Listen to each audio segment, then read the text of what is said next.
Thank you very much. I'm so happy to be here, and I'm so happy that the Aquanor is kicking off. I've been really looking forward to this. I work at SINTEF, as just said, and I will start this session by giving an introduction to the technology and innovation landscape and some of the barriers that we have to break down to be successful in continuation of the development of the aquaculture sector. As I said, I work at SINTEF, as Silje previously, and this is one of Europe's largest independent research and development organizations. And we are involved in all kinds of industries throughout society. And the work that we do, it ranges from very fundamental research in the one hand and very applied together with our partners on the other hand. And we have a substantial activity in the aquaculture industry. It goes throughout the value chain and also different species. Silje talked about lower trophic levels and production in aquaculture. I will mainly focus on fish farming and the Norwegian context, which is salmon. And what we're doing is we're doing R&D, ranging from what we do in our offices and on our computers and models to what we do in labs, as Martin Søreide demonstrated earlier, and also, not least, what we do at sea, because we follow the development processes out to sea. And obviously, many and most of you are very familiar with the fact, but in an international context, it is important to state how large of an industry salmon farming is.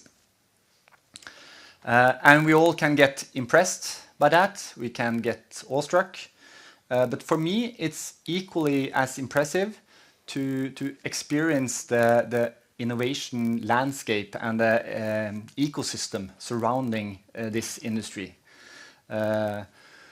which has grown to be large but also technological advanced. And this might be a couple of years old, but to me, and I think all of you will experience that in the coming days at the trade show, that there is a huge amount of technology and innovation and talent attracted to this industry and surrounding the fish farmers that operates these farms. And that might be kind of an introduction also to this session, I think. Because fish farmers, they need solutions, they need answers, and they need products that can serve them well. And some of the framework conditions that they struggle with is obviously the marine environment, and also which has it's God's gift to the fish farmers, but it's also something that we have to take care of. And in aquaculture, it operates in a shared marine environment with some limits and some mutual impacts. And of course, sea lice, the little bugger here, is a primary limitation to growth, and also a primary driver for much of the technological developments, that, as you will see. And it's also indirectly a cause for mortality and low fish welfare, together with diseases and other challenges, as you might be aware of. And obviously there are other risk factors as well. And this is something that drives technological development. And technology is developed to adapt to these limitations, but also to utilize the coast in new ways. And from what we have had, which has been proven as a robust, cost-efficient way of producing fish in the sea, circle pens, we now see a range of different production systems that are being developed. Obviously, land-based systems. The smolts have always been produced at sea. Now, also larger salmon, maybe up to slaughtery, on land. But then you also have the closed systems and semi-closed systems at sea. These are more adapted to the sheltered areas of the coast, whereas, as Martin showed, the submerged farming is not only a solution for sea lice, but also something that serves opportunities for finding other types of water quality and also to deal with a harsh environment. And then you have the larger rigid structures adapted to the real open ocean as well. And of course, I also believe that the future of aquaculture will be a mix of this. Along with these production systems, you also have, obviously, advanced marine operations, currently adapted to the circular pens. And these have to be developed alongside the new production systems as well. And there are a range of new innovations happening there as well, as you will see walking at Aquanor trade fair. And what you'll also see is the amount of digitalization and automation with the purpose of gaining more control, more precision in what we do, regardless of what kind of production systems that we do. It ranges from predicting operations and weather windows, to fish welfare monitoring, to disease spread, and also inspection services, as some examples, as you will see talking to all the different producers that you will meet at Aquanor. Of course, current production is coast-based.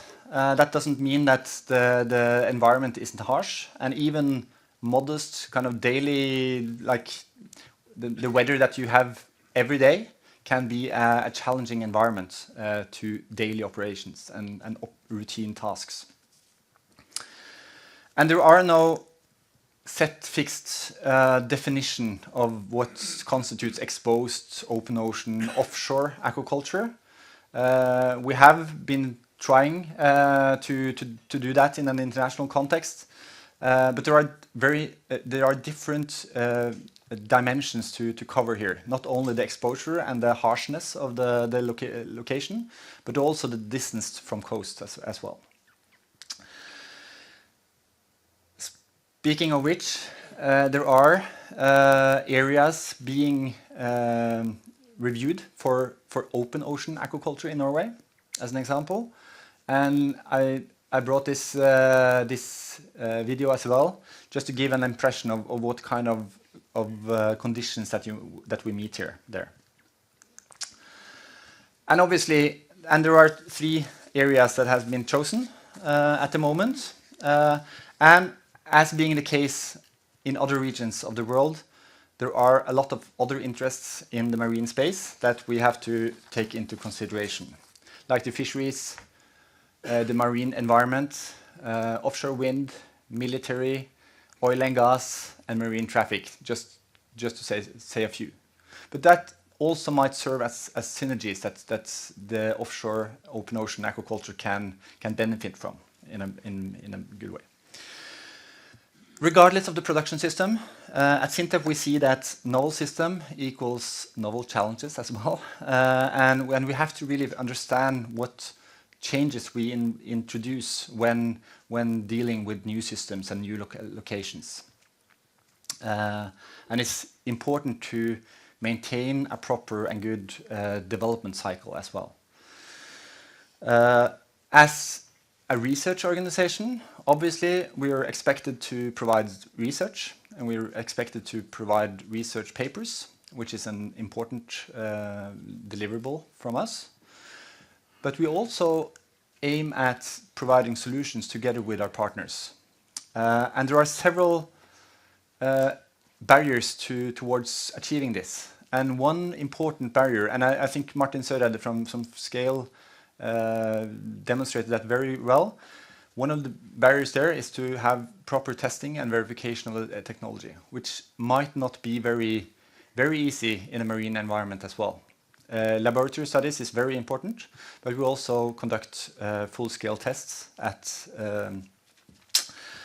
sea as well. So that's kind of an important role that SINTEF has, and an important task that we all have towards developing the aquaculture technology of the future.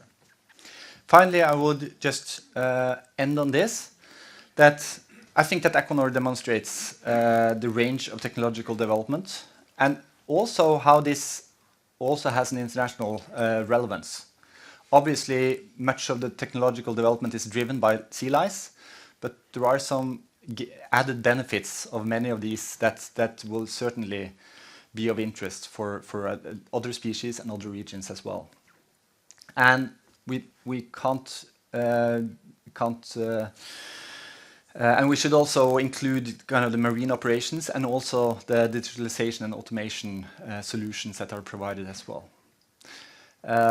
Yes, and I think that we all have to work towards tearing down the barriers of innovation. And I have mentioned testing and verification, but there are also important barriers towards financing, towards legislation that needs to be addressed as well. Thank you.